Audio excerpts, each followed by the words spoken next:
Welcome to this Zentangle Quickie. My name is Heather Hartwick Gladden. I'm a certified Zentangle teacher. And today we're going to take a look at the Tangle Bosch from CZT Maria Vennekens. Gosh, I hope I pronounced that right. Maria, if you watch this, let me know. All right. This is a neat border tangle. And I think I shall go diagonal across this little bijou tile here. All right. And so we're going to start off with a line. And it doesn't have to be straight. It can just kind of follow whatever, string that you're doing, a border. All right. So once you have your, first line, second line, then in the middle, we're going to put some triangles. Now, at first I was kind of like, oh, okay, well, I have to place these, in the middle and space them nicely. Personally, I like to have, I just call it like having a foundation, having a structure to go with. So when I have something that's just kind of floating, I just get a little bit nervous. But here's what I decided to do. And if you're the same way, I'd love to know. If you want to put a comment in, so we can commiserate together about that. But here's the solution I came up with for that. So I'm going to start off with just putting a straight line at a decent distance away from the one edge, and you would want to judge this by how long your border is going to need to be. Apparently, this one is going to be kind of long on my side. But then from that, then we're going to go up one side for the triangle, and then come down. Because usually, like if I have one side, I can kind of gauge so that way I just have a nice triangle. And you know what? The triangles don't have to be perfect either. So it's all good. And then this drawing from the Tangle Tripoli is so I'm picking a side, which is going to be this side or this side, right? And I'm going to aura that side. Although I'm going to start directly here, right? And or working at least to keep a similar distance as to this. And if it's not exact, it's okay. So auraing this line and then, finishing up the triangle. And that's as easy as I could make it for myself. And I just found that focusing on auraing the line, that helped me to feel like I was, keeping them at a decent distance, because otherwise, every time I've tried to do something like this, it just seems like it's been more of a mess. And then two, and this is just me, doing the straight line or the bottom line as soon as possible. Although, you know what? This could be your bottom line. No, I don't like that, because we want to keep one line kind of straight to the border. So I'm taking back what I was thinking, and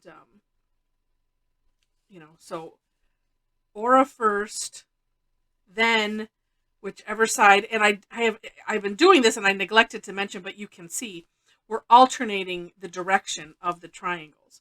So aura, then the line that's perpendicular to your border line, and then finish it. And then this one is going off the edge. So there we go. All right. Then we're going to add some little curved lines. So from the where you have the point of the triangle aiming towards the border line. So obviously not this one. So this point, we're going to, from that point, just do a nice little curve line onto the the first line that we drew, and have it go both directions. And I'm just going to do the one side first. So again, just coming from that point, it almost looks like antennas. And then flip the tile, and same thing on the other side. This part was so neat because when I first did it, I was like, okay, it's not I see the finished product and I'm like, it doesn't look like that.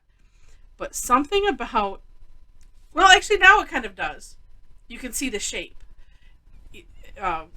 but when I was playing with it, I didn't really see this neat shape until I did the next step, which is to put an orb in the center of the triangle. And for some reason, it was like, oh, it just made it like pop for some reason. Okay, so an orb just fitting in to that triangle as if it was a bubble, and it was, well, sort of fitting in as far as it can into those corners. And part of me is thinking I maybe would have liked to make these things a little thicker, and all that means is just making smaller triangles. So that's something that is up to you. And I think as I do it again, I will probably make my triangles a little bit smaller, although it still looks really cool the way it is. All right, then the next step is to fill in the backgrounds. So, these little gaps here, and I've switched to my graphic one just to make a little bit more speedier effort. But filling those in, and that really makes it, like I said, makes it pop. Now, of course, if you wanted to use color, you could. Oh, and even this little gap right here. So we're doing that. This is also an opportunity, before I mention color, to course correct if you need to. So if obviously only certain things you can course correct while you're filling in, but it is the opportunity. So for instance, like if these curve, if there was something that went not so great, you can shave off a little bit of room there. But it is that great opportunity to do that. And like I was about to say, is you can, of course, use color, or if you didn't want to use color and you wanted to stay with the traditional black, white shades of gray, you could use the pencil and fill in the background with the pencil, and then with your tortillon, smooth out the graphite so that way it has a really nice, I don't want to say texture, but it fills in really nicely. So that's an option. And of course, this one is nice because you can, have it go in whatever kind of a direction you might want it to go. Just have to be careful with those triangles. But I think if you focus on, the way I mentioned, aura, and then that straight line, and have that straight line, if it needs to like curve because you've made your border curvy, then you can, and then just finishing off that triangle. I think that will help. I think it will help me even. That's what I was thinking. Oh, because if I wanted to, like, say, make do a border on a Zendala or something, and so have it going in a circle. That's how my brain would think about it, and I need to pre-think these things. Otherwise, then I just won't even. I end up not necessarily trying because I just want to think and have a process for myself before I do that. Now I'm just touching up a little bit with the fine 01 because it got a little bit sloppy, and then sometimes I leave the tips of something like this open because it's too hard to get in with that big graphic one. And then I just touch up with this and it all looks good. And there we have it. And then it's just up to you if you want to add some shading in. Here are some thoughts, and actually I have a lot of graphite I think left on this.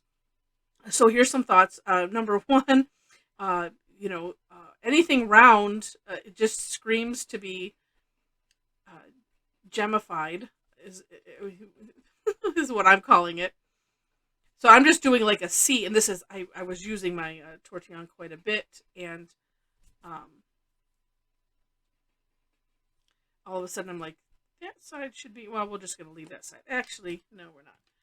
I was like, this side should have something else, like it would probably, the triangle would go about here. That will make me happy. I call it being convincing, when you finish off that, the pattern as it's going off the edge of the paper, or if you're, if it's going underneath another section or something, I always just like to find those little places and make sure that I do them. Okay, so just some graphite like that. You could put, oh, and actually I did do that. So let's do this. I think I'm going to come a little bit away from the sides. Let's do this on the corners and see what happens.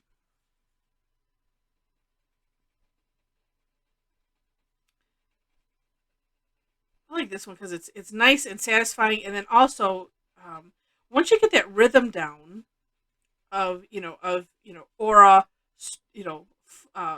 bottom of the triangle and the top, it helps to you can find that kind of rhythm or that groove. It really helps for those that are using Zentangle for a mindful activity or exercise or the meditative aspect, because then you just don't have to think. You're just like, oh, boom, boom, boom, and you just keep going. And you could have this kind of be you could make this your whole string. That would be neat. And then you could fill in other tangles if you wanted to. I'm just thinking out loud because it just struck me as such. But anyway, so that's just kind of neat. And then, of course, if you have the good old jelly roll, we can add a little. Is it showing up? Not really. It's showing up to me. It needs to be a little darker sometimes, or as it dries, it will show up. I just added a little jelly roll. I have done this where I've gone back afterwards and then added darkness on either side, so that way it would show up a little bit. It still looks cool that way. I can kind of see the white, but anyway, really, really neat tangle, and I hope you enjoyed it. If you did, would love to have you click the like button, share it, subscribe to the channel if you haven't done so already.